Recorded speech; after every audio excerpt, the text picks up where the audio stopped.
Easy présente Mystère rue des Saints-Pères de Claude Isner. Lu par Olivier Chauvel.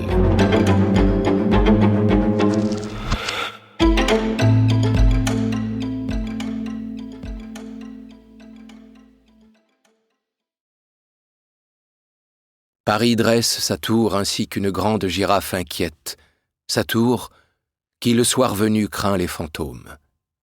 Pierre Macorlan, tel était Paris. À Étia et Maurice, Jaime et Bernard, Jonathan et David, Rachel. Prologue. 12 mai 1889. Des nuées d'orage couraient au-dessus de la steppe coincée entre les fortifications et la gare de marchandises des Batignolles. La vaste étendue d'herbe galeuse dégageait des relents d'égout. Groupés autour de tombereaux d'ordures ménagères, des chiffonniers nivelaient à coups de crochet une marée de détritus soulevant des tourbillons de poussière. Au loin, un train s'avançait, grossissait lentement. Une bande de gamins dévala les buttes en hurlant « Le voilà! Buffalo Bill arrive !» Jean Méringue se redressa, posa les poings sur ses hanches et se pencha en arrière pour soulager ses courbatures. La récolte était bonne. Une chaise à 3 pattes, un cheval à bascule éventré, un vieux parapluie, une épaulette de soldat, un morceau de cuvette à filet d'or. Il se tourna vers Henri Capu, un petit homme maigrichon à la barbe déteinte. « Je vais voir les Peaux-Rouges, tu me rejoins ?» dit-il en ajustant sa hotte d'osier sur ses épaules. Il attrapa sa chaise, dépassa les voitures de l'agence Cook et se mêla aux badauds massés aux abords de la gare, ouvriers, petits bourgeois, gens de la haute venus en fiacre. Sifflant à toute vapeur, une locomotive suivie d'un interminable convoi freina le long du quai dans un panache de fumée. Jean Méringue vit s'arrêter devant lui un wagon bâché où piétinaient des chevaux affolés, la crinière en bataille. Des hommes au teint brûlé, coiffés de feutres bosselés, des Indiens au visage peint couronné de plumes se penchaient aux portières. Il y eut une bousculade. Jean Méringue porta vivement une main à sa nuque, quelque chose l'avait piqué. D'une démarche mal assurée, il se glissa de côté, tituba, trébucha contre une femme qui le repoussa en le traitant d'ivrogne. Ses jambes se dérobèrent. La chaise lui échappa, il s'affaissa sur les genoux et bascula à terre, entraîné par le poids de sa hotte. Il tenta de soulever la tête, mais il était trop faible. Il entendit la voix d'Henri Capu, assourdi. « Qu'est-ce qui t'arrive, mon vieux? Tiens bon, je vais t'aider, qu'est-ce qui ne va pas ?» Un râle fusa de ses bronches. Il parvint à articuler « Abeille !» Ses yeux larmoyaient, sa vue se brouillait. Il s'étonna que son mètre 73 de chair et d'os ait pu en quelques minutes devenir aussi mou qu'une loque. Il ne sentait plus ses membres, ses poumons peinaient à la recherche d'une goulée d'air.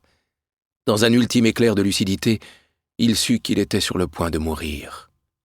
Il fit un dernier effort pour s'accrocher à la vie, lâcha prise, glissa dans l'abîme, plus bas, plus bas, plus bas.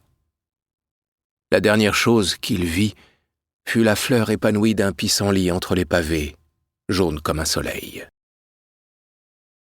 Le Figaro, 13 mai 1889, page 4. Mort singulière d'un chiffonnier. Un biffin de la rue de la Parcheminerie est décédé d'une piqûre d'abeille. L'accident s'est produit hier matin à la gare des Batignolles lors de l'arrivée à Paris de la troupe de Buffalo Bill. Les personnes présentes sur les lieux ont vainement tenté de ranimer la victime. L'enquête a révélé qu'il s'agirait de Jean Méringue, 42 ans, ancien communard déporté en Nouvelle-Calédonie, revenu à Paris après l'amnistie de 1880. Des mains froissèrent le journal en boule et le lancèrent dans une corbeille à papier. Chapitre 1. Mercredi 22 juin. Sanglée dans un corset neuf qui craquait à chaque pas, Eugénie Patineau descendait l'avenue des Peupliers. Elle se sentait déjà lasse au seuil d'une journée qui promettait d'être exténuante. Tarabustée par les enfants, elle avait quitté à regret la fraîcheur de la véranda. Si son maintien parvenait à donner l'illusion d'une dignité imposante, à l'intérieur, c'était la débandade. Poumons compressés, estomac révulsé, douleur sourde à la hanche et, par-dessus le marché, Palpitations. « Ne courez pas, Marie-Amélie!